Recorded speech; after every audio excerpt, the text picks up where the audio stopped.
Turn It On, the Level 42 fan podcast, is in no way affiliated with the band. The views, thoughts, and opinions expressed are solely the speaker's own. 5, 4, 3, 2, 1.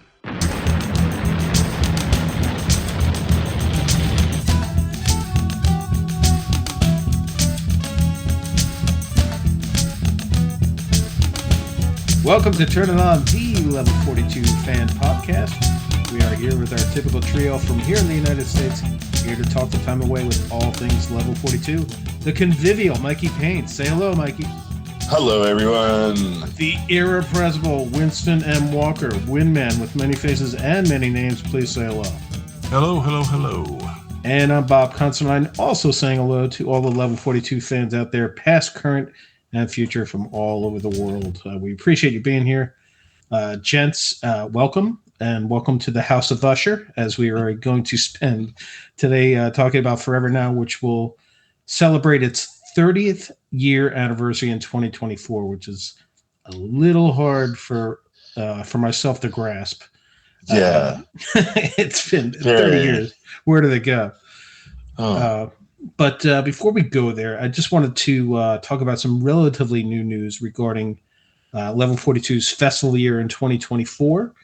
They're going to have a kind of a rare show on this side of the pond, although it's not in the States. The band are slated to play the 80s in the Sand Festival in Cancun, Mexico in November. This is a festival that is about 7 or 8 years running. And joining that ledger this year is Level 42, The Fix, Billy Ocean, Young MC, Bust a Move. Ooh, I love Young MC. There you go. The English Beat, John Cafferty. I'm not sure if he's bringing the Beaver Brown Band or not, but it says John Cafferty, Technotronic, and some various 80s cover bands. And a whole lot of MTV VJs and Sirius XM personalities will be there, and including Eddie Trunk, who I've had the pleasure of knowing over the past couple decades. Good dude. So my stateside model friends, the question is, before we get into Forever Now, are you going to Cancun, Mexico in November to see the band? I'll start with you, Win. No. Now, I had no idea. I saw you post about this. Yep. I had no idea who else would be playing. I mean, I would be like, I saw English Beat in Vegas. Great show.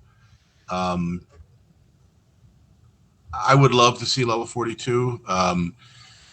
But to travel to Mexico, I'd want to see a proper Level 42 show and not a truncated, maybe 60-minute show. Yep. Might be more tempting if it was at a casino venue, something like that. Like I would not be getting into a pool with 8,000 other people to watch the show. I wouldn't get in a pool with 8 other people. So, 80,000. Yeah, I don't. Well, look, man, we're both from Jersey. We prefer the shore. I was never a pool guy. Right.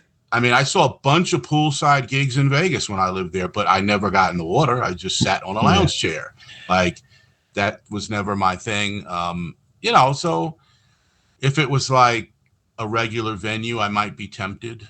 But well, I think when the video does show that, people are watching in the pool, but I think for the kind of the established bands that they are on a stage, because if you watch the preview video, they're on a stage. There's people on real ground, on real cement watching, but it's those 80s cover bands, I think, is where you're going to be watching. Oh, the pool. Okay, I got you. But so is it sort of like the New Jersey Arts Center where you're sitting like on the lawn, or is it seats? No, it's like it's like a rectangular state art center. That's what that was. Oh my God. I saw so many shows there. We're butt deep in nostalgia with that, but that's all right. Poor Mike, who's like, "What are you talking about?" But it's just kind of a small stage, bunch of trusses above, and it's tiny. It's a pretty intimate thing. What I'm fascinated by is the idea, because I looked into it hey, can we just like, I don't want this. This is the kind of vacation I don't want to go on. But can I go somewhere else in Cancun and buy tickets for a ticket for their Right. particular? And you can't. Right. So So that's basically, a you're bit taking your family to spring break. Exactly. So what do you think, Mikey? What are you going to do? Well, I mean, it's all inclusive, and I mean, level Right. 42, all inclusive, fresh guacamole. I mean, that sounds really great to me. Make it poolside. I won't be attending the Mexico gig, but what I will say is for maybe those who have never seen level 42, it'll be a really good intimate gig. Where you might be able to meet them and have a really good intimate experience. That would be, because I think it's limited to 1,500 in total, and I believe the resort doesn't have children. It's adults only, I believe. Right. So that counts me up. That's interesting. Yeah. But I'm happy. But I'm happy to see level 42 make it back over the Atlantic to this side of the pond. Yep. And I'm always for other fans who have never got to see the band have a chance to hear and see what we love. Yep. Yeah, I feel like I squandered a lot of chances to see the band because I was kind of a snob. Like, I'm not seeing Madonna just so I could see level 42. You know what I mean? And it was like, I really liked Madonna at the time. Right. But it probably had more to do with, she was doing huge football stadiums. I have never liked that atmosphere for a show. And, for me, it's like, I want to see my favorite band like up close and personal, as Mikey might say, intimate. Right. Yeah. So I remember going to like the Budweiser Superfest when I was a teenager at Giant Stadium, and it was like Cameo, Chic, all the Brothers Johnson, People Bryson, like all these big R&B acts. And, we were sitting way up, but it was fun. Like it was like a festival atmosphere. Yeah. But I don't want to, I kind of like, I didn't want to see level 42 in that setting. Yeah. But on the other side of it was, I was able to see them headlining a bunch of times, whenever they came to New York. And then I did see them twice when they opened for Steve Winwood. Yep. So I'm kind of like, maybe I've been a little snobbish to Madonna a bit, but it's just the size of the venue was not the same. Madison Square Garden is not a big venue when you think about it. Like, big stadium in LA or no, it's not a stadium, but it is, it's 19,000 people, but it's so compact, that stadium. Sometimes I don't think you think it's that many seats, but it's I guess it's 18 or 19,000. And I unfortunately don't think I'm going to go, but I'm going to hold out hope that maybe, maybe while they're here, they can look into, or scheduled to be here, they can look into doing something in the States while, that would be really interesting, Right. And I think a lot of, I didn't know this until becoming educated by other fans. It's not, level 42 had said, and I've heard Mark and Mike both say that they would love to play everywhere. Yep. But it really does come down to finding promoters to bring them over.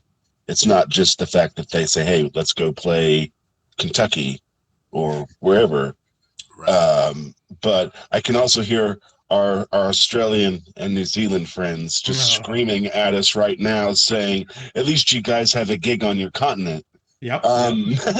So we hear you guys down under.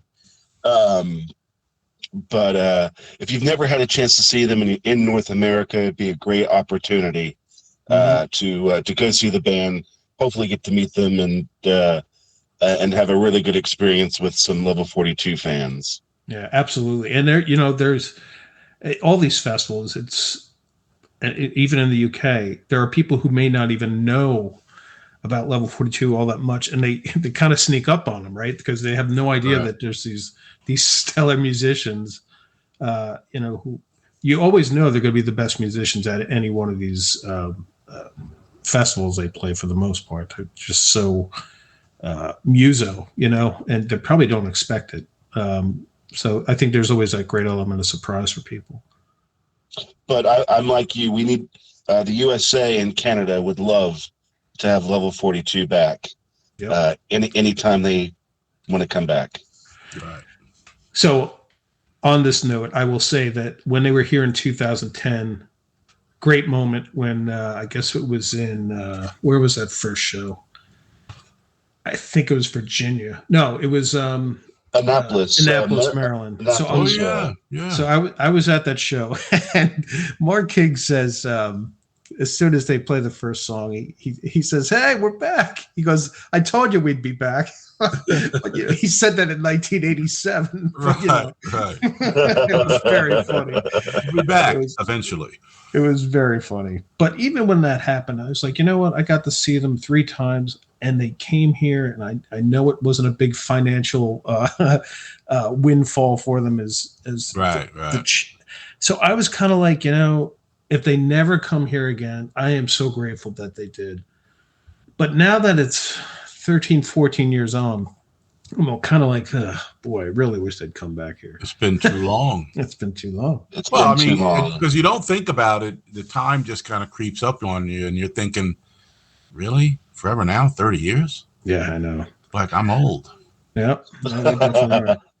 Anyway, so on that note, let's go talk about Forever Now. This was Level 42's 10th studio album. It was released in March. It was first released in March 1994 on the RCA label. And this was also the last album they released before they kind of put the group on ice in the 90s. Like some other Level 42 album releases, this one was not as straightforward as your typical album release.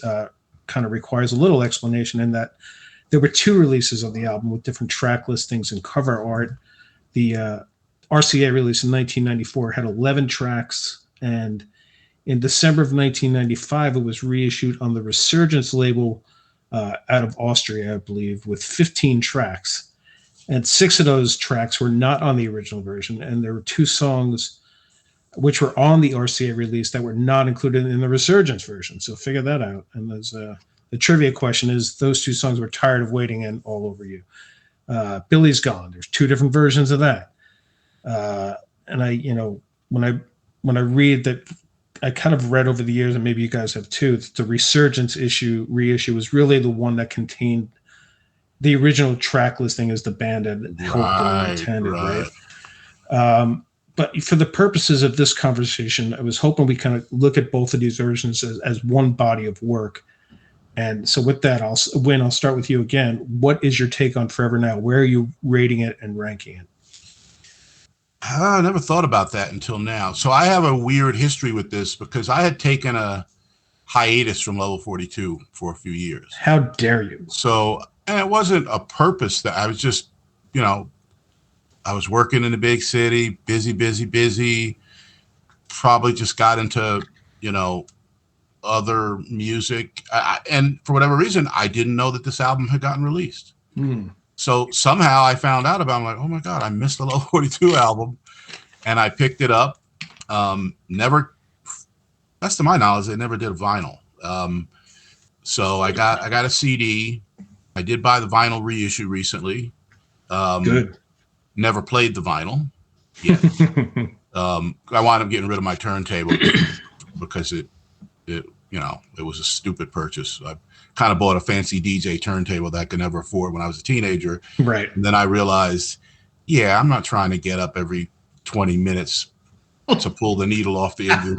You know what I mean? So I'm like, right. I sold it. Right. I'm going to get an automatic turntable that will fit me better. But in any event, I like the album, always have. It's not my favorite album. Pursuit of Accidents will always be my favorite album. Yeah. Probably because it's the first album I ever heard. Yeah. But it's up there because there are a lot of really good songs on it. It does contain one of my top 3 Level 42 songs of all time.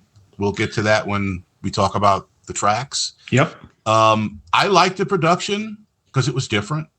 Yep. They were doing something different. It was cool. I dug it. There's one song in particular that I never cared for until I heard it live, which we'll get into that later. Yeah, but now I really, really, really like it, which is weird. But and I don't have a preference for Resurgence versus RCA, but I think we mentioned that they removed for Resurgence, they removed Tired of Waiting. Yep. That's one of my favorite songs on the album, so boo for that. But, I mean, at the end of the day, I already have the original release. So exactly. Yeah, pack the other one with some stuff I haven't heard. You have the technology to listen to both. Yeah, that's true. So, briefly, the only thing I didn't like about the album, and it's not the album's fault, was with the exception of Love in a Peaceful World, all the remixes were horrible in my opinion. Yes, they were. And agreed on Love in a Peaceful World. Those remixes actually were very good. Right. But the other ones were kind of like, how many times can you hear the word, yep, yep, yep, yep? Yeah, well, I mean, it seems like they were going for us, hey, I don't know remember what the music scene was like at that time. Oh, I could tell you. Or maybe it was a Euro thing, but it was like all the remixes kind of had that sort of super dancey techno vibe to them. Yeah. Which I really didn't care for. Like, there's a lot of remixes that are dance oriented. Like a lot of the Shep Pettibone stuff, I get it because like I might not pull that out and play that version. Yeah. But if I'm somewhere and I'm dancing, that's the version I probably want to hear, Right. But that stuff, it really didn't do anything for me. Those remixes didn't do anything for me. Nah, me either. It was just like, wow, I'm never going to listen to this again. Yep. And even if I was at, Studio 54 back in the 70s, I wouldn't want to hear that. But there was such an abundance of it too. That's what was unfortunate. Yeah. I guess they're like, hey, man, we'll throw out 11 remixes of this track. One of them will stick. Yeah, maybe. All right. What about you, Mikey? What's your kind of take on the whole body of work of Forever Now? Well, I was fortunate to hear some of the tracks off Forever Now before the album came out through some friends. Right. And so we were, it was 4 tracks, if I remember right. It was Learn to Say No, The Sunbed Song, Love in a Peaceful World, and I can't remember the other one. I think it was Tired of Waiting. Mm-hmm. And what first struck me, I was like, wow, post Guaranteed album. It was a very stripped back Level 42. Yeah.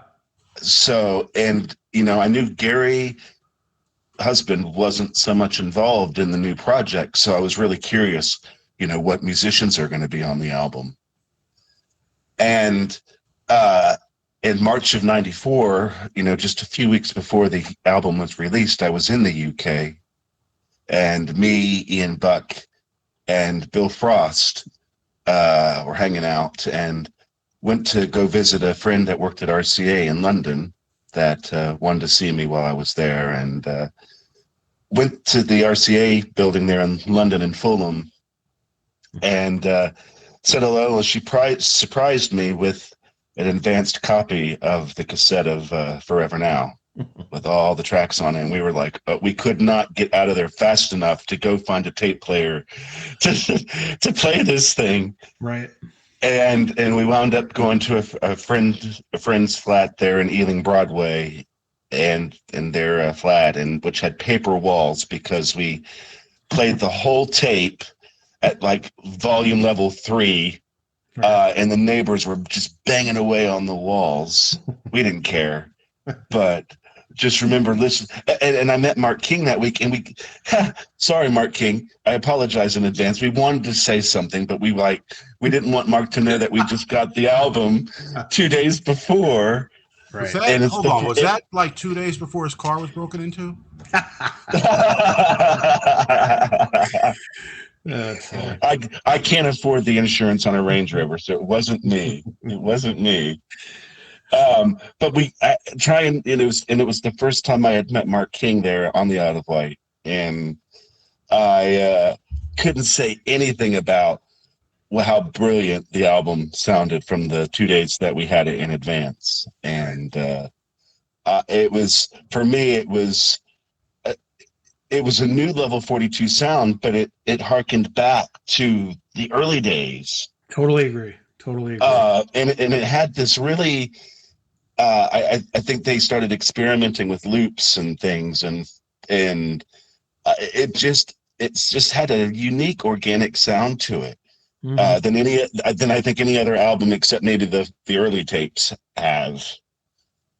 And of course it was a very mature Level 42, as well.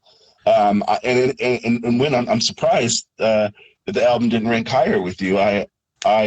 For me it ranks among one of their highest albums, in my opinion.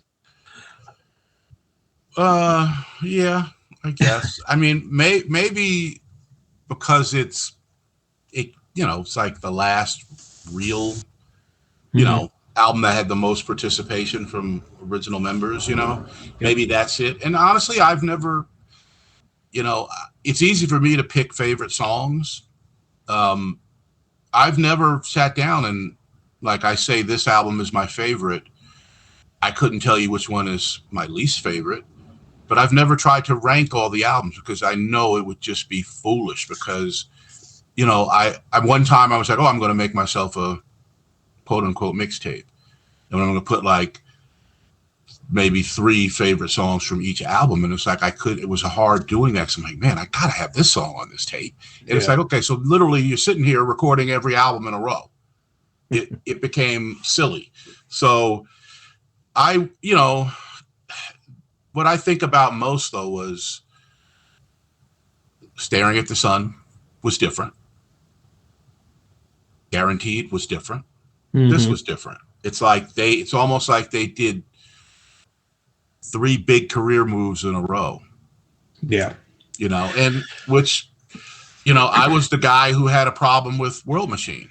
Like, what are they doing? Like, this is not what I want from this band. Right.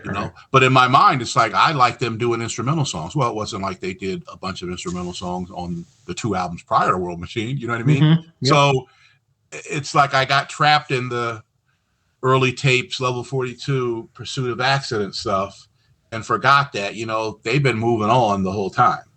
Yeah. They've been changing a bit, so, but I would say I like this album more than Staring at the Sun and Guaranteed. But definitely. Yeah. So, wow. I don't want to put out this notion that I don't rank it highly. I just really never thought about it until now. And I don't think I could really rank albums really, but I do know there are go-to albums. Like if I haven't heard the band in a while and I'm going to be, mowing the lawn or raking leaves or something, and I'm going to have something in my head and I want to listen to an album, this would probably be one of the ones I go to just because of the diversity of the songs, the maturity of the songs. I really do. What I think is so unique about this album is some of the, as Mikey said, it's I think you used the word like intimate. No, but it's more. It's kind of a. Mikey loves that word, but it's kind of like it's more stripped down. There are some songs that it's really like you get to see the genius of Mark and Mike playing together on the keyboard solo of Past Lives. Play Me is another kind of a stripped down song. Heart on a Line, which is actually called Heart on a Line Skeletal. That's what it is. It's not these big, although Forever Now is brassy, but the album isn't brassy. It's not big romance, very understated song. And maybe, we'll go down to the songs in a second, but that might be one of my favorite Mark King vocal performances of that song. So I do love it. I think that album Forever Now, it when it came out in '94, it charted at number 8, which is not too bad, but I'm sure it had a pretty, a pretty steep fall after that, as a lot of the albums of the day did. Forever Now, the lead single, went to 19. All Over You went up to 26, and then Love in a Peaceful World, which I'm sure we would all say is probably the best song on the album. That only charted 90 to 31. You know, they were up against a lot of things at that point. You had Britpop was huge. You know, the boy bands that Take That were kind of the time. I think they were almost trying to capture some of that acid jazz wave that might have been happening in the UK at the time. But I don't know. I just think it's a really solid album. It's one of those albums for me, guys, where any other album I'm going to skip over a track, and I don't think I'm skipping any on this album on either version. So I'm the same way on this album. It and sort of having Phil Gould back in the fold again in some capacity on the album too, and it's very obvious when you listen to the album that Phil had some influence again in some of the tunes. Yeah, I mean, he was using drum loops, right? And I know Winston, I think my recollection was you were not such a huge fan of drum loops. I can tell you this, a lot of those. I always was. I bought his drum loop CD. Oh, you did? Okay. I bought it too, and I still have it and still use it. They totally jam. I love the Phil drum. It's called Phil Gould's on Drums. That's a great CD. But I thought, why did I have this recollection we're not a fan of using loops in the songs? No, I've never not been a fan. I mean, I've always liked drum machines. I mean, you know, obviously it's in the way that you use it, basically.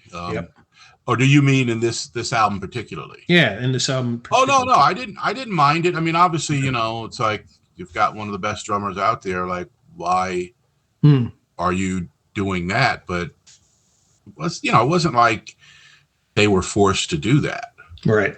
You know, and I've always liked it. I don't, but hell, I don't know. Maybe I did say that and don't even remember it. I know we got to get to the songs because we've spent a lot of time on this, but I do have to say I have a cool story like Mikey has in terms of first hearing this. My recollection, I'm a little fuzzy on it, but I got an early version of it. I just ordered it as an import. It was out. And one of the guitarists, Danny Bloom from the United States, from New York, is on the album. And I don't know why I knew this, but I knew he was a guitarist in New York. And I somehow looked him up, and he was in this group, I believe it's called Liminal, and they were playing down in the Village or the Bowery. It was the Bowery. And I introduced myself to him and said, "Hey, I'm Level 42 fan, and I was wondering if you might sign the CD." And he goes, "I haven't heard it yet." Wow. So what happens? We went into my car, and he got to hear himself on a Level 42 album for the first time while sitting in my car. That is wow. Wow. How crazy! Did you give him the CD? I think I did, or I got him a tape. I'd be like, sign this liner notes for me, and you can keep the CD. Yeah. I don't remember what I did because I did see him. We did hang out a couple times after that. As a matter of fact, there was times he needed a ride. So I gave him a ride in my car. I remember one time it was after a show. This only happened like 3 times or something. And maybe one of these days Danny will come on the podcast and we can go down memory lane. But we came back to my car and somebody had clearly tried to break into my car. It wasn't me. No, it wasn't me. No, you were just doing that album. Yeah, it was just more King's album. But yeah, so it was a funny moment. I was like kind of traumatized. He's like, "Yeah, that happens." I vaguely recall you telling me about your car getting almost broken into. Yeah, they were trying to take the speakers out from the back. Idiots. They didn't get them, but it was still a little jarring to see my back trunk open. Oh, I miss New York. Oh, man. Yeah. Well, the weird thing for me is like I didn't really know who he was. So I'm like, okay, different guitar guy. But then I realized, like, after, like, because I'm always like liner note guy, like, okay, who's this? And I'm like, he played with Kid Creole and the Coconut for a long time. Yes, he did. Yeah, and I was a big fan of their. I mean, still am. I got most of their albums and stuff, and I had no idea.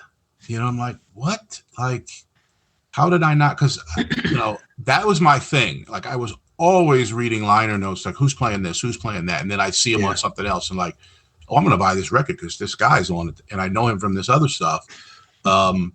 So, and he played with a bunch of people that I liked, like Lisa Loeb, the Lounge Lizards. Yep. So, that's always fun when like, okay, who's Danny Bloom, and then you eventually look him up, and you're like, oh wow, he was in that thing. Well, he had discovered at the same time he listened to the music, he discovered that his name was not spelled correctly in the liner notes. So that happens. That was a bummer.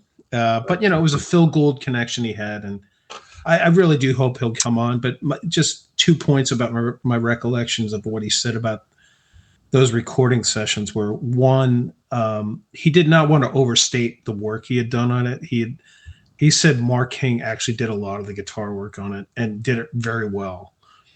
He was kind of brought in for that, as he said, punky, funky type thing, that little distortion sound you hear. Excuse me.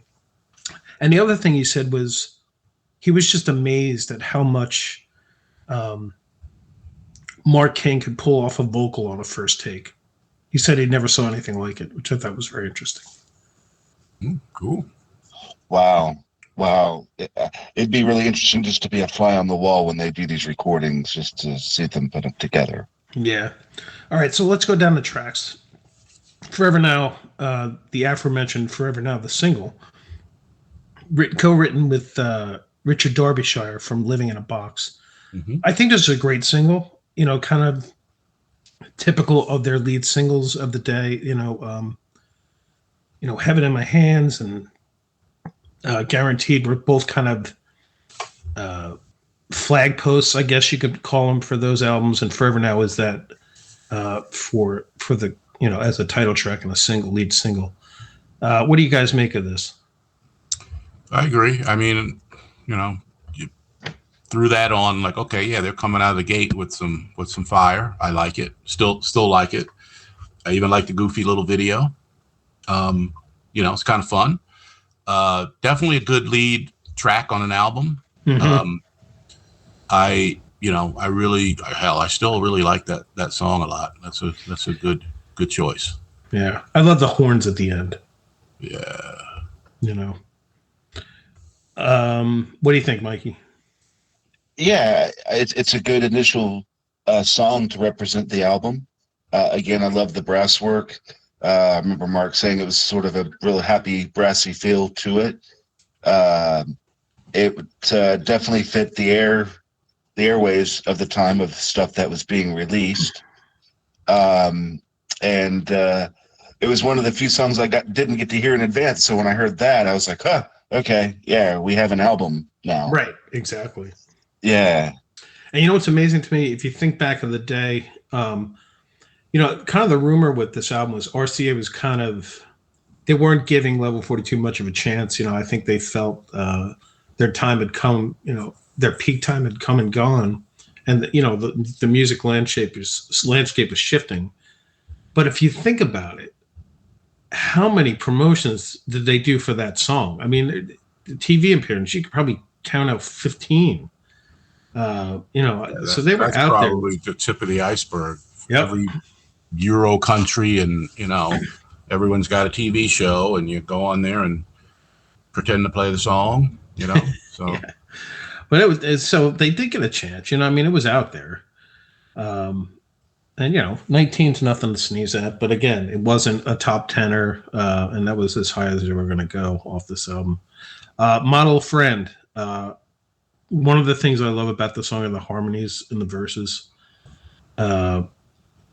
between Mark and Mike. I just love the way they bounce off each other in the song. Yeah, it's very classic Level 42. And I that's I think one of the most underrated songs on the album. If you were just to hear that song just by itself, I think it would have done better in a sense. Hearing it live was incredible. Yeah, it was one of the songs they played live. and again, lyrically speaking, I really appreciated the lyrics in this tune too. Yep. And this is now Phil Gould. Obviously, he's writing the lyrics at this point. Except, he wasn't for Forever Now, the song, but most of the other songs, I think he wrote just about everything. Other than like Hard on the Line. I think that's just a Mark King composition, straightforward. But Tired of Waiting. Win, talk about that. Why is that such a good song for you? Well, Model Friend I like.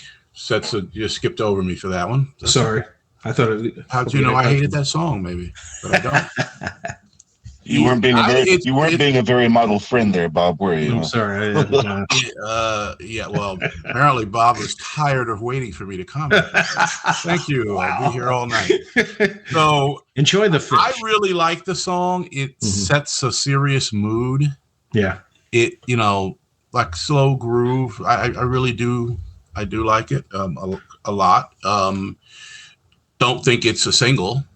No. I don't think it would have, but yeah, you never know, in the music business. But Tired of Waiting, that's one of the ones I loved right off the bat.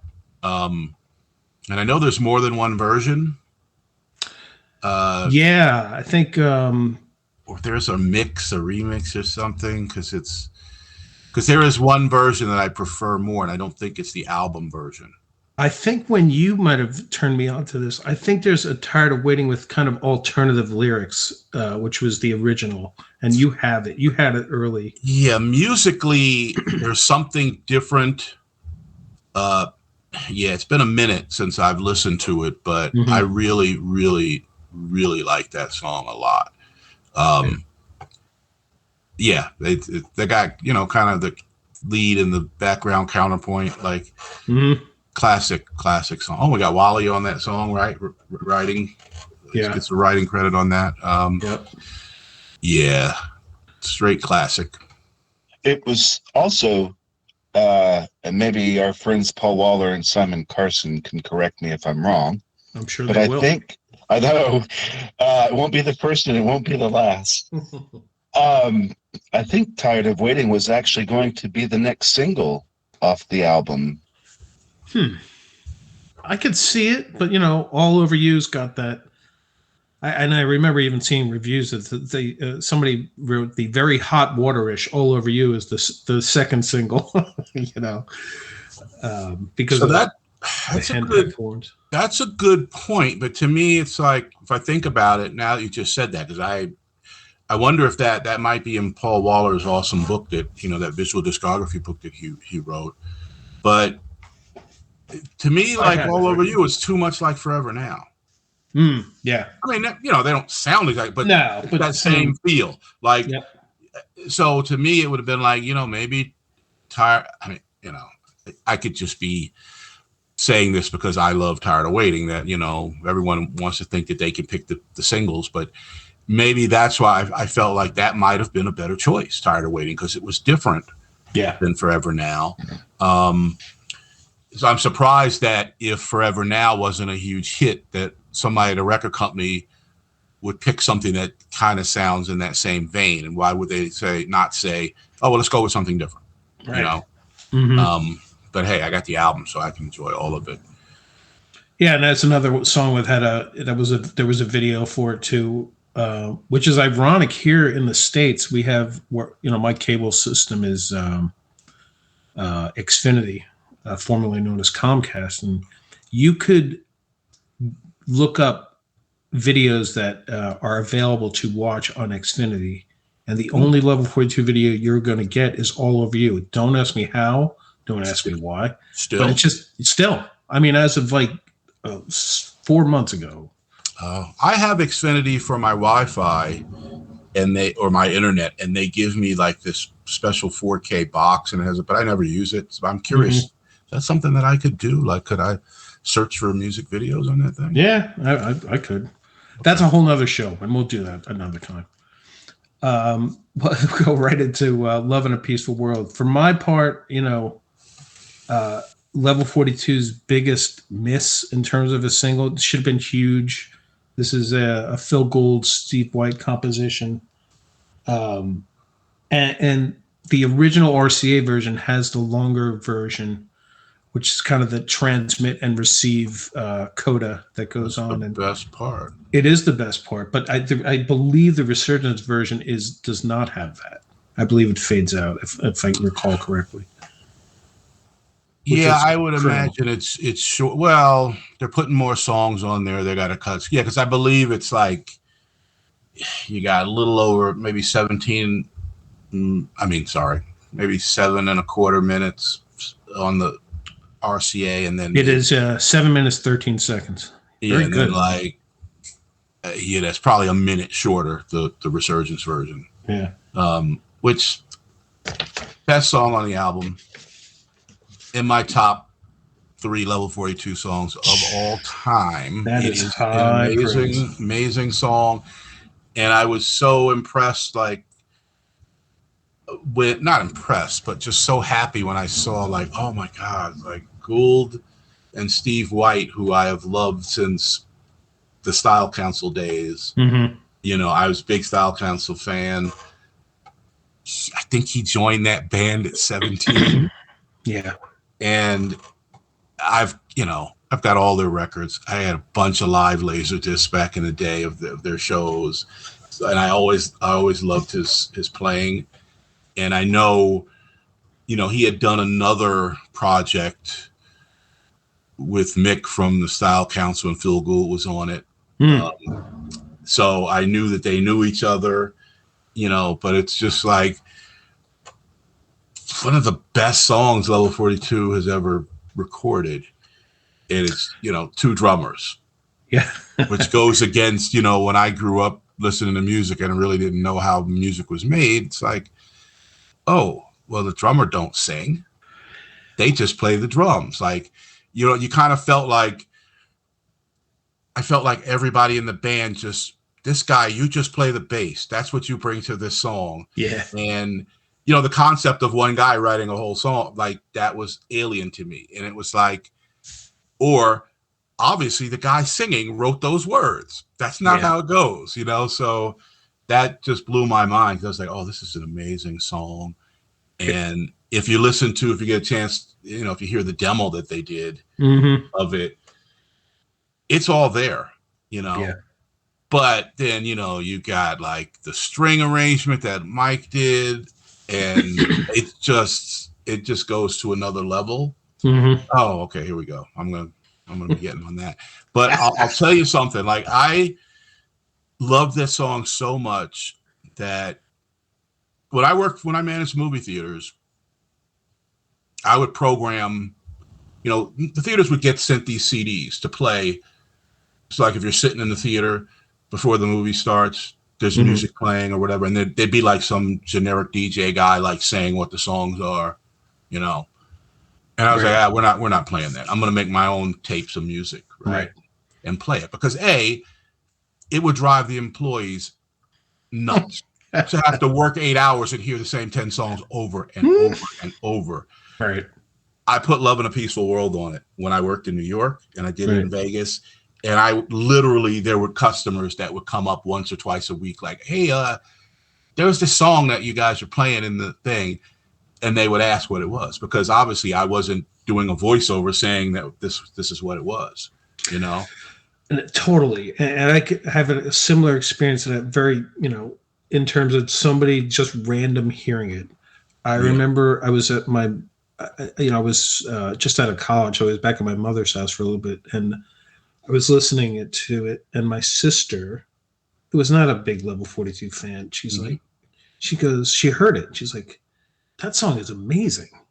And, it's just one of those songs where you're just wow, that is something. Yeah. And I think Mikey, for his part, that's going to be the name of his book, Love in a Peaceful World. Tell us, Mikey. Well, yeah, it's, again, what you guys have said, I totally agree. It's one of the best Level 42 tunes written. And what's also, as a very sixth-rate songwriter, me, yes, it goes to prove that you don't have to have so much going on in a song. It's a simple tune with simple lyrics. The musicianship isn't simple behind the song, but it's a very simple yet elegant level 42 tune. They don't get much better than Love in a Peaceful World. Yeah. Full stop. Well, I got a question. And I don't know 30 years later why I'm thinking of this now, but do we know if that's Phil playing, or is that a loop? You know what? I think it is a loop because I think It's on the disc. It's on the disc, yeah. But I mean, that doesn't mean it's a loop. I mean, it's like, okay, did he play that and then they looped it? You know what afterwards. I mean? Yeah. It never occurred to me to think about that until now. Like, because it's a great groove. Like Mikey said, simple song. Mm-hmm. You know, on the face of it, it's like, you know, there's not a heck of a lot going on. It's not anyone trying to, you know, do crazy solos or anything, but it's just amazing. And I love the video because it's just the look of it. You know, it's different than anything that they've done before. And when I saw the video, of course, you know, the first time I saw the video, I'm like, whoa, who's the guy on drums? You know, like what's that all about? Like, and I mean, I know now, you know, who Frank Tonto is, and I've seen him play live with Craig David, Courtney Pine, who's a great British jazz musician, did a band called the Jazz Warriors, and I had an album, and he was one of the founders of that band. Right. You know, but again, I didn't find this out until later that, oh, that's the guy. I mean, play with George Michael, play with Amy Winehouse, like a bunch. I mean, you know, he's very well respected. You know, has his own fusion band and stuff. But there's a band, like a British African band called Osabisa. I don't know if you guys ever heard of them. No, I've heard of them, and I can remember like a bunch of trips to London, just looking for records and stuff. And I knew of this band, didn't know any of their music. But apparently his dad was a founding member of that band. No kidding. And they were like, started in like the late 60s, early 70s, something like that. And they're from, I think he's, you know, from Ghana. But he apparently, you know, when he got older, he toured with his father's band. And then I thought the other day, I was like, let me look up and see if I know any of their songs. Right. And they did a song called Sunshine Day that I'm familiar with. Right. But I knew it as a cover that Matt Bianco did. Right. And I always loved that song. I'm like, oh my gosh, that's a cover of Osabisa, who, you know, Frank Tonto's dad was a member of. So anyway, a little bit of trivia for you folks. Yeah, Sunshine Day was also a Brady Bunch song. But oh my God, you're right. Not the same song, but right. Man, I just rocked. When we talk about Love in a Peaceful World, the one thing I'm always struck by, and I have no intel on this, I would just be so curious to ask Phil or Mark. And this does get into band politics, which, you know, I'm sure it's they don't want a bunch of dummies talking about this, but I am very curious that a Phil Gould composition, he comes back into the band, and they decide to release a Phil Gould with no Mark King credit on it as a single. And I think that's a great thing that happened. But I am surprised it happened. You know, I don't know what you guys take on that is. Maybe it's just the strength of the song, right? Yeah, I kind of, if you listen to that demo, and folks, if you can get a hold of someone you know has that demo, because I forget is it Valerie Etienne who sings on the demo? I don't even know. Okay, I can look it up and find out. Yeah. But the song's all there in the demo. Yeah. I mean, and I would imagine those guys bring that song to the table, and maybe Mark and Mike are like, yeah, we don't need to do anything to this. Right, you know? right. Put that string arrangement on it, and you know, we're done here. You know. Yeah. But yeah, that's something there. I know that. Go ahead, Bob. I was going to say that might be, and I don't have all their singles in front of me here, but that might be the only Level 42 single that does not have a Mark King writing credit on it. Interesting. Oh, single. Okay, single. Yeah, as a single, right? Okay, yeah, and I would just like to mirror that. Like, that's the song that breaks my heart because like, this is so good. Why was this not a hit? Yep. Why was this not a hit? And it just, like I said, I played it in New York, but when I played it in Vegas, we had this humongous theater lobby. We put up, but it was like an old theater, so we didn't have the fancy digital displays and all that stuff. I put up a big projector in the lobby and a big screen, and I would show music videos and trailers, right, to keep people entertained while they're sitting in the lobby eating and drinking, whatever, and music. And this song got a lot of questions. And even, one of my managers at the time, Jorge, he was like, I need that song. You got to give me that song. Because he wanted to have it in his car, So I was like, yeah, I'll give you a copy of the album. And another thing, there's literally 8 or 9 unreleased remixes of Love in a Peaceful World. Yeah, yeah. And I love the instrumental version. Yeah, folks, if you can find that from one of your Level 42 friends, check it out, because there's some really cool versions. Some of them work better than others, but definitely worth hearing. And yeah, that instrumental version is great because you can hear everything going on, and you can, sort of like you can do your own karaoke with it. Yeah, and I know you do often. What about the old school mix? I like that. I like that a lot.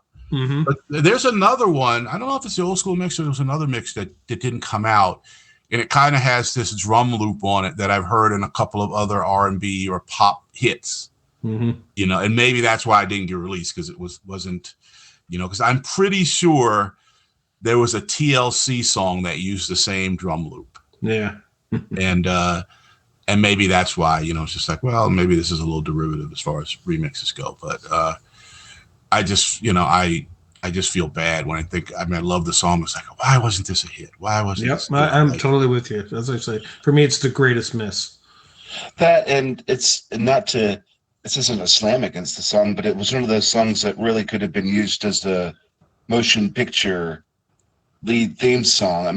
Totally agree. It especially, it did this whole album didn't get any promotion in the United States, so not surprising. But had it been given a fair promotion in the United States, I definitely think out of all the singles, I think "Love in a Peaceful World" would have charted the highest in the United States. And we were just talking about the Phil and Mark dynamic back in 93, 94. If I remember all the gossip from friends and stuff from back in the day, it's a long time ago now, that there was talk of Phil sort of coming back into the fold, as it were, but not with the touring aspect of the band, but more in a regular member of the band again. But I don't know, no one knows but them, but we don't know how far that interaction went.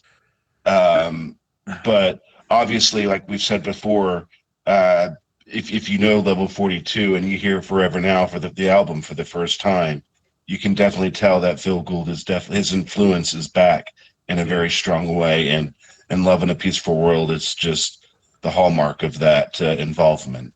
Yeah, and I you're bringing back one memory for me, Mike. Which in talking with Danny Bloom, was he kind of reported to me that maybe Phil wasn't thrilled with how, I can't remember if it was just that song or the entire album was mixed. That goes. There's never 100% consensus on any mix or any album, so it's not that surprising, but I do recall him not being thrilled with it. So that's what I heard. Now, did the album even get released in America? No, I don't think it did. Because that's what I was thinking. I'm like, well, they wouldn't have promoted it, because I don't think it got a release, because I know I bought an import when I found out it was released. Oh wow, I didn't know this album was out there. Yeah. But yeah, if you Mikey, do you have the new box set? Or because I know you bought one and you gifted it to someone. Did you get your copy? Mine is due to arrive on Monday as we're recording this podcast. I have not received it. Yeah, because as we're talking about, the Phil thing and like rumors and stuff, there's an interesting interviews in there, and he gets into joining the band and not really rejoining the band or not being asked to rejoin the that whole thing and why he didn't tour. And so I think that'll be kind of insightful when you read the liner notes with all those interviews in it. But hey, I was glad to see him back. It was a treat. It was a treat. Yeah. To have him. And didn't Phil in 1993? Didn't he join Mike and Mark and Jacko? Yep. On stage in Turkey for a gig. That's right. The only there's like one photo of that lineup. It's freaking crazy.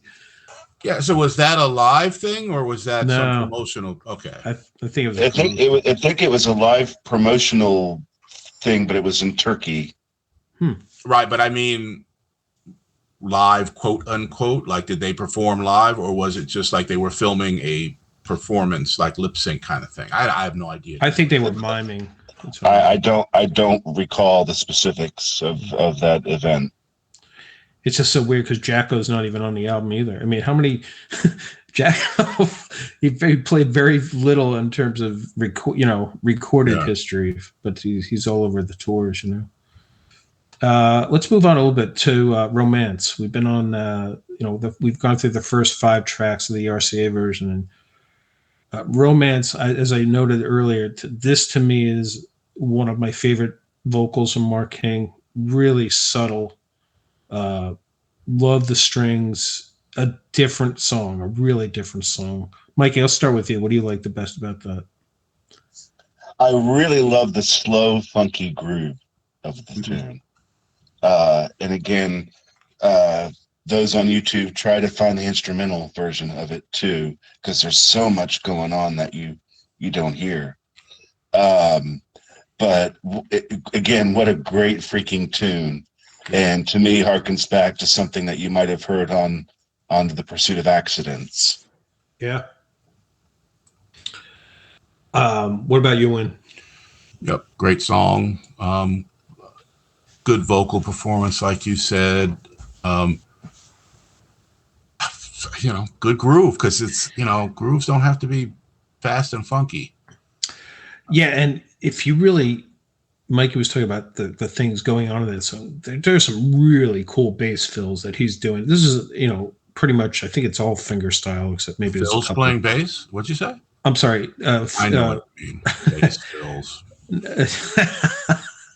But there's some stuff. Mark King's finger style is so underrated. He's always the slap, thunder thumbs, whatever. Thumbs or fingers too, Bob. Yeah, I know. But he's not slapping in this. Maybe towards the end he is a little bit, but some of the fills is just amazing he's doing. And I love that they did the song live. What was that one album they did, guys, in front of that very small crowd? The Metropolis gig. Yeah, that was a great version of it too. Yeah, and whoever thought we'd hear that one live? Right. Yeah, and another great string arrangement too. Yep. Oh, that's Mike. I think he got credits on the albums for that string arrangement. All right, Billy's Gone. 2 different versions. There's the obviously the RCA version and the one that's on. It's basically a re-record. Some people call it a remix, but the vocal's totally a different track. I mean, do you guys have a preference to which Billy's Gone you prefer? I like them. I like them both. Now Billy can go. Not a favorite of mine. Good song, but sorry, my lame joke attempt. Not one that I'm particularly that fond of. Like, kind of depressing. The melody line's a little maudlin, I guess. Maudlin. I love that. I think I prefer the RCA version. Ironically, I think the RCA version gets to the chorus after 2 verses, whereas the Resurgence version gets to the chorus like structurally it's different. It gets to the chorus after the first verse, after the second verse. And I kind of like that punch. Kind of like a blues related, one verse and then there's a guitar solo. Yep. And some cool bass work on it too. Yeah, lyrically, and those of us who have, family member issues, which I think everybody does, I definitely lyrically very much related to that song. And I think it was the first track that was kind of written for the Forever Now sessions. One of the first right? I believe it was. Yeah. Between Phil and Mark, I believe. Okay. Yeah, it's definitely a King Cole Mikey's got all the deep background info. He's holding out on us. Well, you know what? Paul Waller's got a great. Paul Waller has a great note about this in his book, the Worldwide Visual Discography, which I'm holding, and that is the song named the title "Billy's Gone" was actually reported to be a working title given to the Running in the Family. So who knew that? I didn't know that. Wow, I didn't know that either. I didn't either. I did not know that. Us all. What about? Here we go. 1 in a Million by Mr. Mike Lindup. I'm going to let Mikey take this one. My middle name is Mike, by the way. That Win and I have the same nickname too, Butch. But we'll talk about that another time. How did I not know that? I know. Or maybe I'm 60 years old. I probably forgot. I'm not far behind you, Win. I'm way behind both of you. Thank you. Of course, and it shows too. 1 in a Million. Again, another track I got to hear live. And if you're going to have a critique of a song, it might as well be a good critique. I wish the song was longer, and I wish there was a little bit more instrument play in the track. But I love that complaint. It just needs to be longer. Give me more of that song. Yeah, that's my only criticism of the track. Well, the Resurgent version, Mike, is actually 30 seconds longer than the RCA. Yeah, there we go. So I like that one better. All right. What I like about that song is Mike's vocals in the chorus, the layered vocals. He really gets up there, high. Then there's a big key change in the final chorus. I think it's a great song. I really do. When he played that live, when he sang that live, he was singing up in that higher register at the end too. And I was with Ian Buck on that one, and Mike went up really high towards the end, and we just both looked at each other and just had this huge grin on our face, like, "Wow, he really went up there and he did it." Yeah. And try singing that one. Good luck. Yeah, very underrated song. Oof, it's a tough one. So the first thing I think about with that song, brilliant song, is just that snare on the downbeat. Yeah, to start the song. Yeah, it just everything it just comes back to that. Yeah, and it's just throwaway part in the song, maybe tambourine hit, but it makes that for me. Really, really, really cool song. I mean, that's why I wish, we had the behind the scenes, the making of this album kind of stuff that they used to do. Well, they should do it. It's a 30-year anniversary, I mean, I think this stuff should be we should do it. We should ask the guys, can we just come, go to a studio, we go track by track, and you guys can play with the faders and like you said, there's those classic album situations, and but these anniversaries, they do come up every 5 or 10 years, right? So there's time. Yeah, there's some more stuff. And then we'll go to Sunbed Song, which is Winston's favorite song of all time. Mikey, we'll start you with this. No, we'll let Win take this. So you didn't I didn't like the song. I didn't dislike it. But when I listened to the album, it just felt like it didn't go anywhere. It was just seems like, and it's like a 5-minute song, and it always felt to me like it's 10 minutes long. Yeah. Like for me, I don't know why, but it just was like, okay, this is fine. It just musically, it doesn't seem to go anywhere for me. Well, lyrically, there's just not enough tanning songs, I think. Well, it just didn't do it for me. And then, I went to that Reading show that they filmed for the DVD. They played it live, and then now I love the song. Yeah.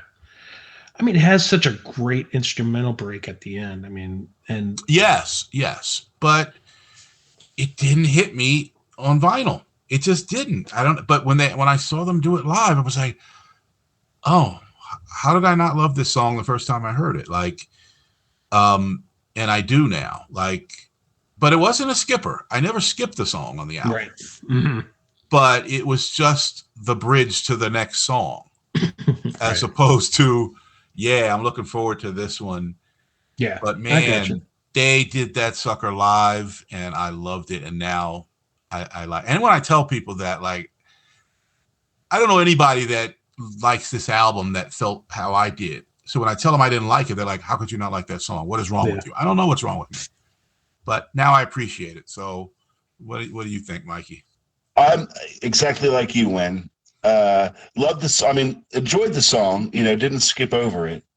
But it wasn't until I heard it live in person, like you did, that I was like, okay, I get it now. And it's a fun jam, especially there at the end. Yeah. Especially with all the brass. Yes. And Sean Freeman's solo on the live version that you were talking about, Win, is fantastic. Mm-hmm. And I love when they come on the recorded version, when they come out of that musical break, and then it's Phil Gould and he's just playing, kind of those open hi-hats to come out of it. And it's just such a groove. And I love the keyboard sequence that runs throughout the entire song. Yeah. It sounds like, being a keyboard player, it always sounded to me like Korg, their keyboards always seem to have those patches, those sound patches that had the loops built into them, if you know what I mean? Yeah. Mm-hmm. That's what it sounds like to me, like one of those joints where you could program and you just got to hold this down for 5 minutes, you know? Right.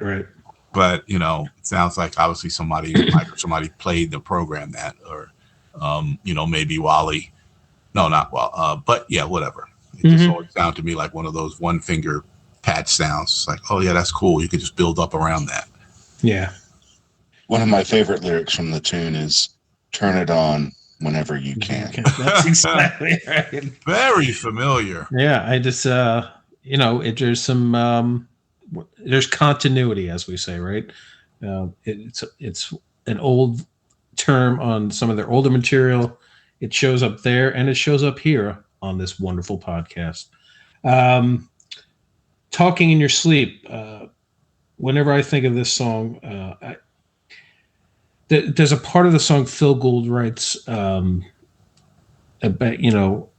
like a seaside town where nobody's around.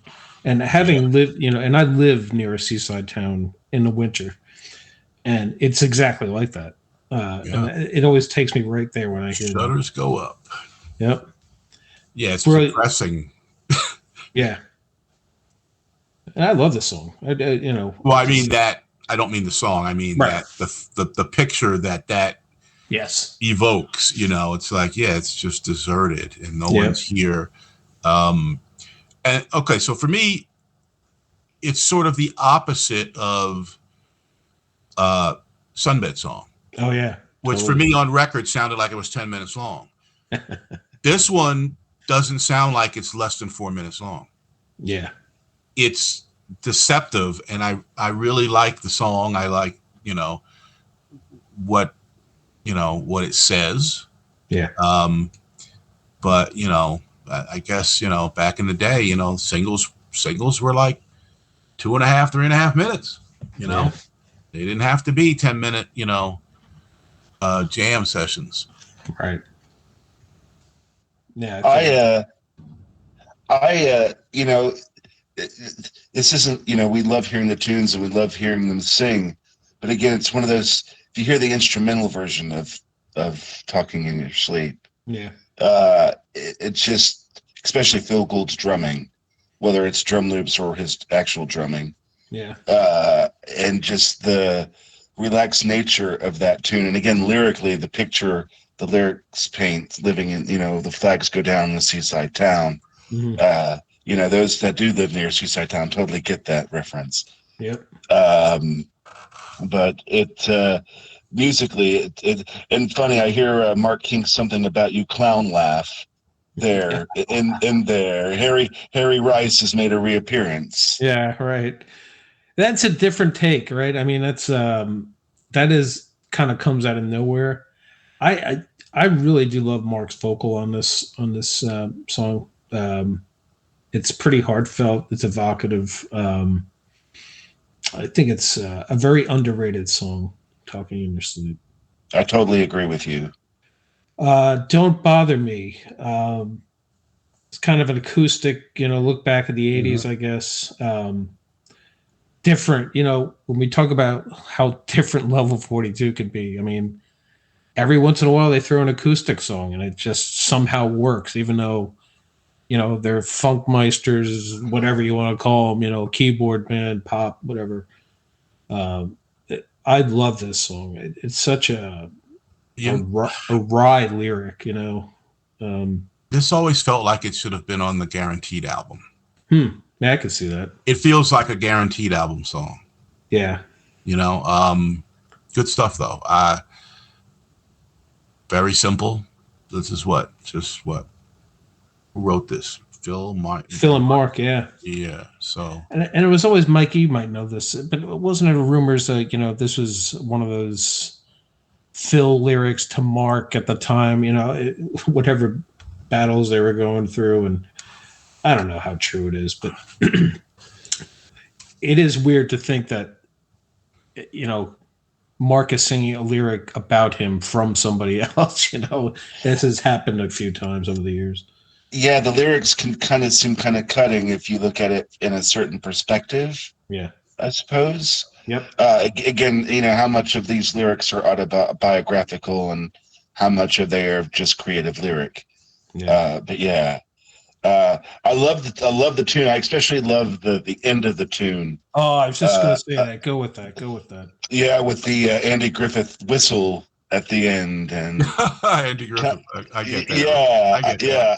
I love that. And again, they could have extended that tune a minute or two and just really gone into that jam. What I love about that is what's playing underneath the whistle on the guitar, and I do believe that is Danny Bloom who's playing it. It's kind of this pick. It's a very kind of, it's emotional to me that the way that that guitar part is being played at the end. Very kind of, I don't know. I use the word sometimes in this podcast, poignant. It hits me that way. Yeah, it's got a very Nashville sound quality to it. Yeah. And Win, if you just mentioned how this could have been on Guaranteed, if you think of like My Father's Shoes, it is kind of right. Exactly. That is exactly what I was thinking of. Like those would, A and B side right there. Yeah. We'll go quickly over, we spent a long time on the RCA version. Let's just do like a couple minutes on some of the stuff that later appeared on the Resurgence version. And the first one I want to bring up is the Bends, which is such a cool tune. I love the bass line. I love the drum loops Phil has. Yeah. And I love the guitar. Like, I always think that could have been Boone playing this. That's a very moody Absolutely. song, too. Good. Go with that good, one. Good tune. Yeah, it has a vibe to it. Yep. It's got to be over 7 minutes long, something it like is, that. Yeah. But it's unlike my feeling of Sunbed Song. It doesn't seem to just go on and on. Like no. I don't know why I feel that way about those two songs, but yeah, I always liked this one, and it drove me crazy trying to hear the sort of submarine chatter that Mike is saying in the background is way buried in the mix. You know what I mean? Like that. That's the one where we need that isolate that vocal. Yeah. What I like about it is the end of the song, where it is just a kind of almost a free. It's the most free form they've ever been on an album. I think it's almost like a Grateful Dead thing, where it's just everybody's playing something different, from the bass to the keyboards to the guitar.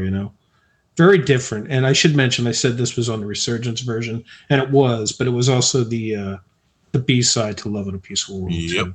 Yep. Which I don't really recall that much of playing the flip side. Yeah.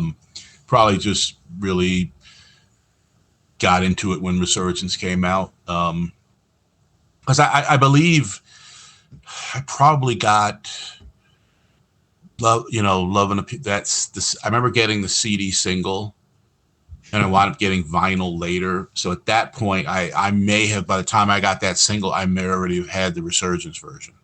Right. Because I was at that point, I was playing catch up with Forever Now and the singles that got released. Play Me. That's the song. I'm not asking you guys to. I'm not directing to do anything here, but the song "Play Me." We get to hear Mike in French, which is always interesting. Good tune. Did anybody ever translate that? Yes. I actually, yeah. I figured that I would get a yes out of that. Mm. I actually, one of the first times I met Mike Lindup, it's one of the first things I asked him was, what the heck is that in French? And basically it's one of the verses translated basically into French with the help of Wally Batteru, apparently. Okay. But it sounds really cool when you sing it. Yeah. Yeah. And Mikey said he was going to do it for us right now. Go ahead, Mike. Zeri confrontation. That's as good as I can get. Okay. Sorry, Morgan. I know Morgan's listening, hopefully. I just totally butchered. And Tony Bassett, I'm really sorry. Yeah. They'll get over it. Past Lives. This was the originally a B-side on Forever Now. Yep. Yeah.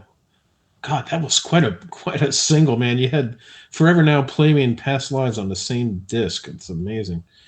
That's a cool tune. I love Past Lives. I love the melody lines Mark and Mike play off each other in this. I love the whole, rub my stomach while I pat my head, which is basically what Mark King has made a career out of. And singing at the same time. Yeah, right. That's what I mean. That's, they always equate his bass playing and singing just to that, rubbing head and tummy at the same time. But it's in a very original song. It speaks to what I was, that stripped down version of Level 42. I really do love that song. Good. And the riff of that tune goes way back, doesn't it? They had the idea for that riff for Past Lives, like back in the early days. If you listen to some of the early bootlegs that are out there. Yeah. Lyrically too, it's again, awesome lyrics, awesome tune. Yeah. I always wonder though, like, how does that come back? Is someone, listening to a cassette that they recorded 12 years ago and like, oh, I remember that lick, or it was something that they played. I remember doing this, and then it gets put into a new song. Well, if you, I'm not a bass player. God, I wish I was. But if I was a bass player, I'd recognize the bass line in Forever Now is pretty much like the bass jam that Mark does in the live version of Turn It On towards the end of the tune when he asks the audience to sing Turn It On. Mark's jamming, and you can hear the bass line of Forever Now in that jam. Yeah. Okay. I was thinking, we talked about Model Friend before, and I always think that's a slowed up version of Lessons in Love. It's right, very reminiscent of Physical Presence too. Yeah, right. So another song we got a hit on is Hard on the Line, Skeletal, parenthetical Skeletal, which is basically just a Mark King composition I've always wondered about the lyric Al, Brother Al, if he's singing or talking about Al Murphy. You guys know? I haven't thought about it that. I thought maybe that's what, let's say, I forget the actual words now. So Ring a bell for Brother Al? Yeah. He never Right, mentioned. so why don't we just ask Mark? Yeah, we should. He wrote the song. Yep. I know you're listening. Yep. So give us a ring. We'd love to have you on the show. Yep. I do like that song too. I think it's a cool tune. I think it's a great tune, and for me, it harkens back to the Guaranteed album. I think one of the best tunes from the Guaranteed album is a track called "As Years Go By," and for me, that's how I felt about "Heart on the Line." It was one of those tunes. I'm like, why is this track buried? For me, it was a brilliant tune and should have been more of a lead single in a way, in my opinion, of course, because I thought it is just a fantastic track. Yeah. Well, I guess like you said earlier when we started, this was apparently maybe the band's track list, the way they wanted the album to go. So maybe they felt strong, obviously strongly or stronger about this tune than the record company did, B-side to Love in a Peaceful World, right? Yep. My gosh. Yeah. And what's I can't believe that it's been 30 years since this album, and the tour that followed that year. And I fell in love with the album when I first heard it properly, and I think I still love it even more 30 years on. Yeah, it definitely holds up, and there's just such a variety. It's a deep collection of songs. It really is. I mean, if that was going to be their last full album, and it really was for a long time, right? Until you get to Retroglide, it was a good one to go out on. That's definitely a strong album to go out on. And again, it's a crying shame that it wasn't given any press or promo in North America. It's sad. Because why would they? Well, because it wasn't released here. Right? It wasn't released here. Right. Well, so I guess your point being it should have been released here. Yeah, that's the crime. Okay. Yeah. My argument is, to be clear, with the record company, not with the band. No, the band, their job is to do what they do, create their art, and let these trusted record companies do their job. And for that album not to have any sort of PR in North America, well, where there's just no excuse, in my opinion. That's where we're breaking down here, because to me, like, there's, for me, it would be, well, it's criminal that it wasn't released in the United States. But when you say press or promo, no one's doing press or promo for an album that you can't buy. Yeah. Right? Well, right. I mean, they should have done press and promo for release and released the album and etc. I mean, they should have. Yeah. But I guessing, you know how record companies are, I guess. Like, hey, if it doesn't do what we expected it to do here, then we're not going to release it somewhere else. But then again, sometimes they do that, and album becomes a hit somewhere else. Right. Because you never know. Yeah. Yeah, when you're right, and I think in the liner notes it said something to the effect that the efforts of RCA, BMG were aimed with Take That, and all their resources were being diverted to this, this up and coming boy band movement and Europop of the day, because Ace of Base was really big in that time period. Oh, really? That's the same time?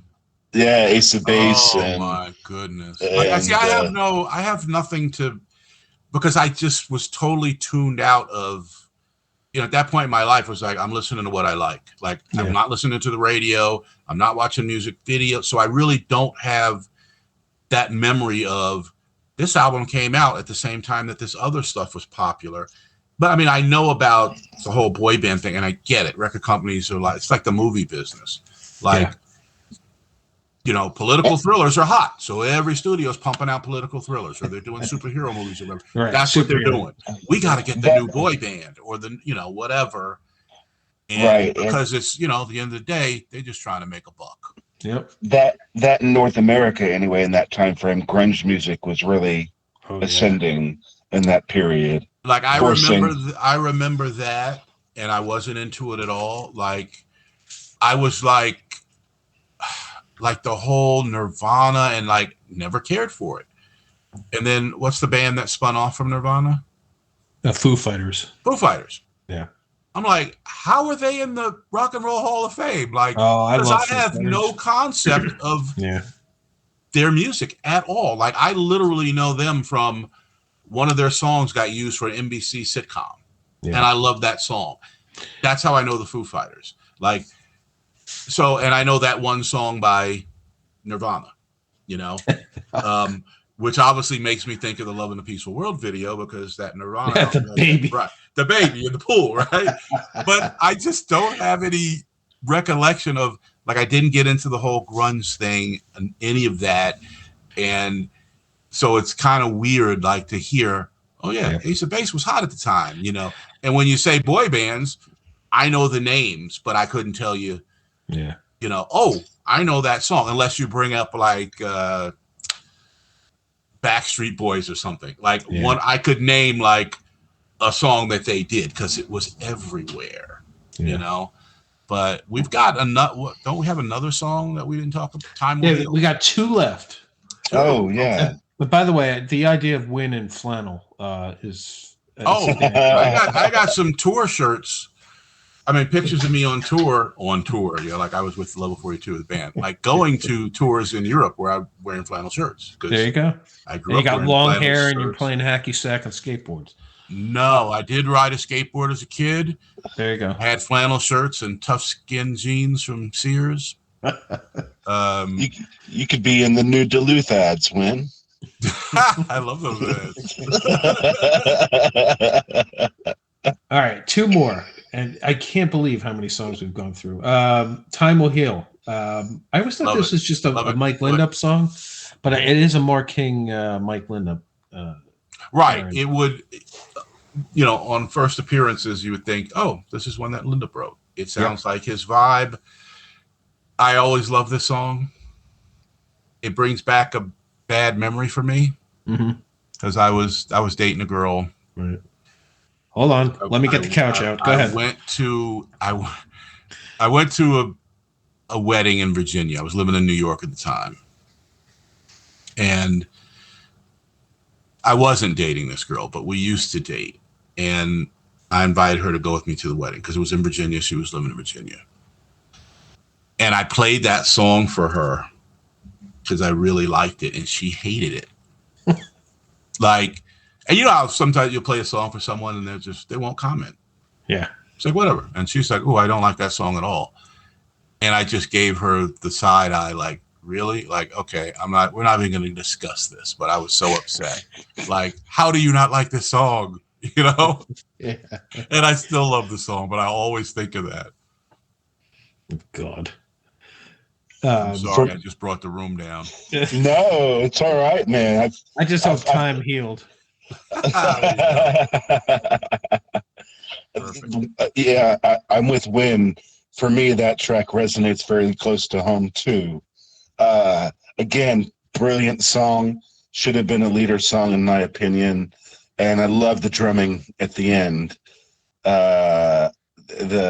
It's classic again, classic Level 42 in my humble opinion. Yeah, tempo change in that, right? As it goes at the end. Which is kind of odd. And the vocals and the messaging and the harmonies and everything in that tune. Again, it's like As Years Go By with me, that tune. Mm-hmm.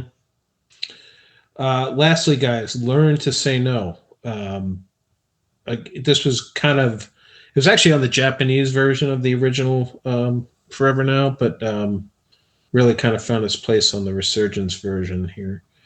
To me, I just equate this as almost like a workout song. Oh goodness! Yeah, It's fun. while Win was in his flannel, while Yeah. Winston was in his flannel, I was wearing like these neon gym clothes, grooving to this, in 1993. Bob, you're gonna laugh when you.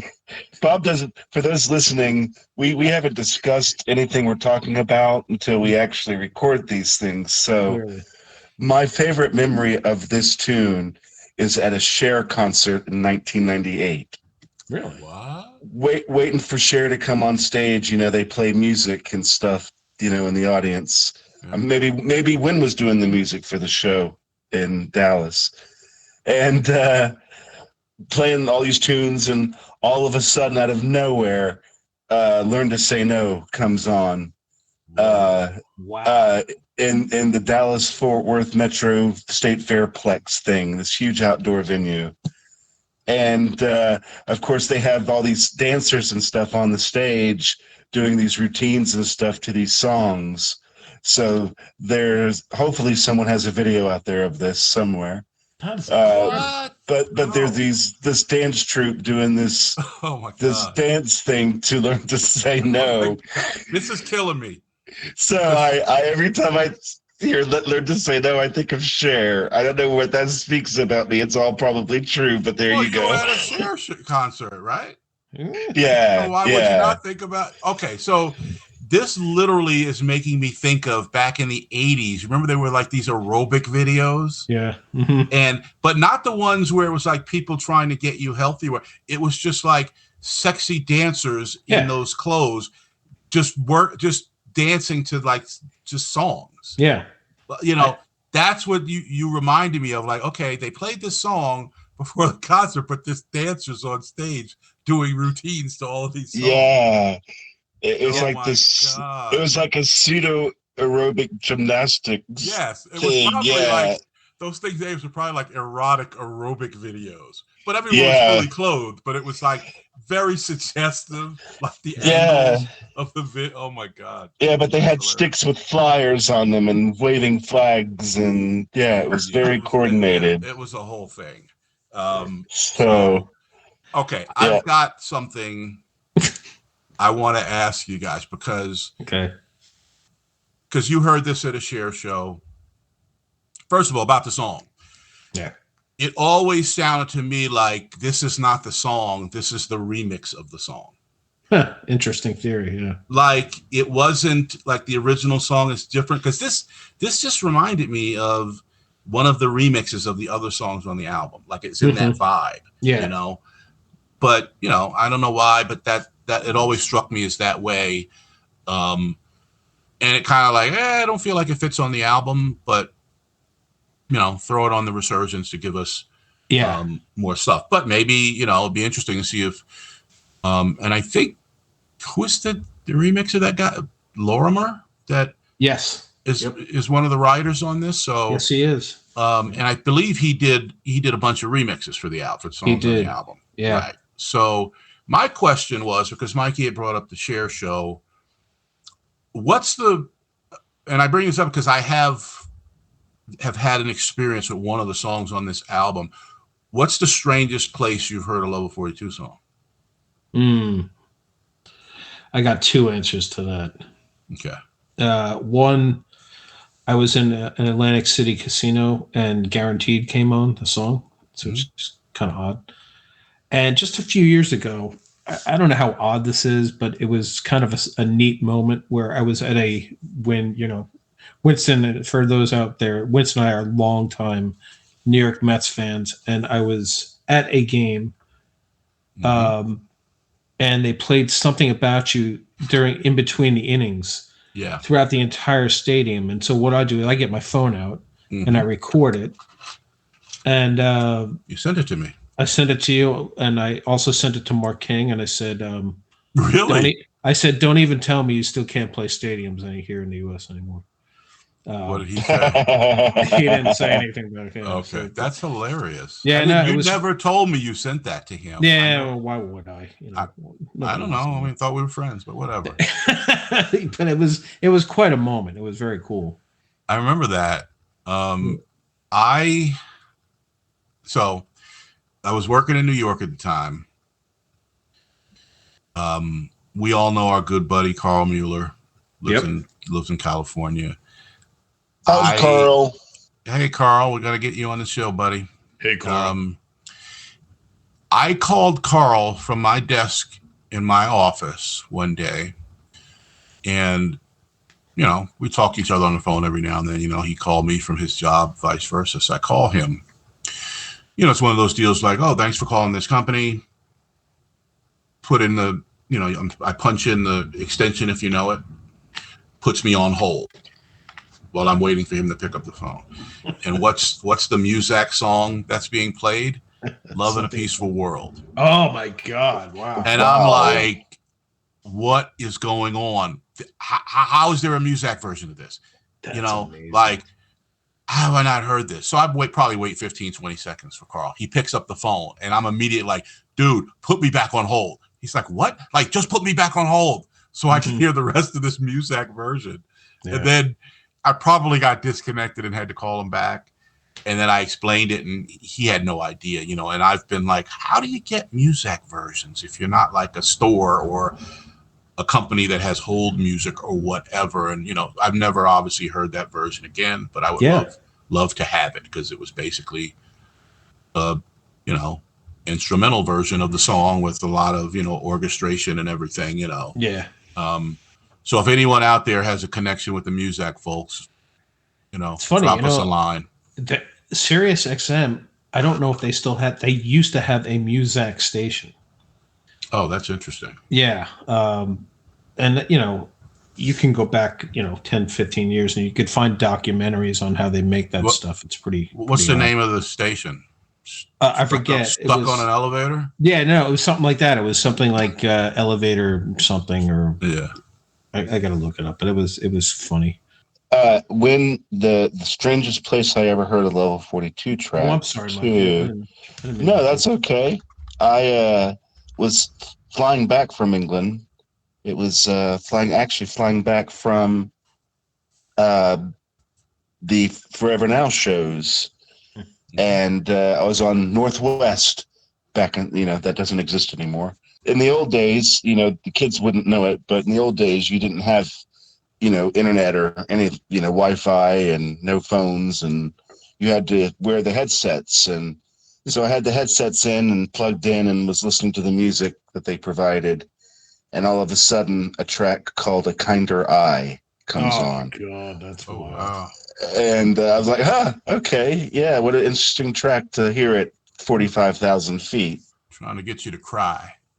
I know. George Green and Mark King, I did that tune. There's just got to be companies out there that, well, I think, when albums come out, they try to field those songs to places like casinos and like, airplane, whoever's putting the programming together for those things. There must be some kind of effort to make that happen, even if they're not like big singles. I think I remember those days, Mikey, on the plane. I did a lot of traveling back then, and you would hear songs that were not all singles, like they were just kind of by popular artists, but maybe not the most well-known songs. Right. And then I would smoke a cigarette and wear a suit too, because right. Back in the old days on the plane. Yeah, that was back in the old days. They were serving steak on the flights. Yes. So I know we're probably running up against 2 hours, but we can do a whole show. Like, I would have loved to chat about.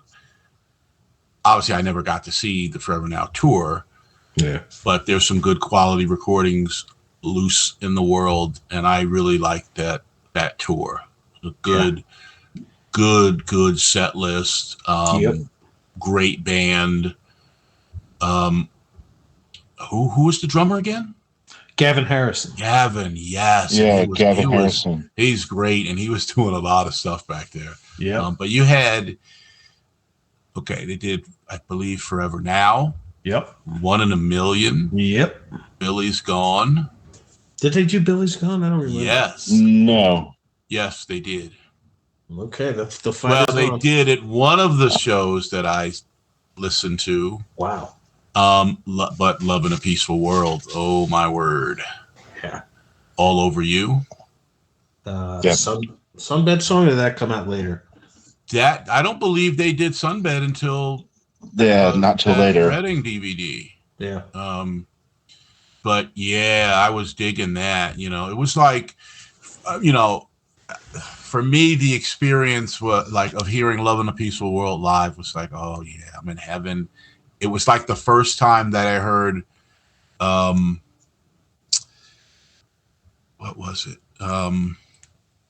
Out of Sight, Out of Mind live. Mm-hmm. Yeah. Like that, because that was a song. Because at that point in my listening career, I hadn't heard a lot of live stuff.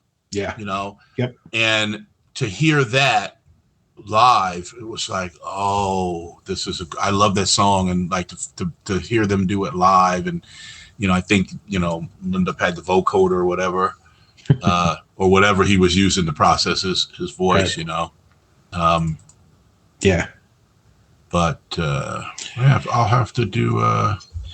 Yeah, I got to see that tour, and I got to see 2 shows from that tour, and it sounded amazing. Again, it was my first and second show ever in person, and and of course John Thirkell and Gary Barnacle, along with Jacko, right. were in there. So I got to hear the whole henpecked horns, and they just sound brilliant. Not to diss the current guys in the band, because they sound brilliant too. Oh. But something about Thirkell and Barnacle together, you just get some great brass. Oh, I forgot they were on the album.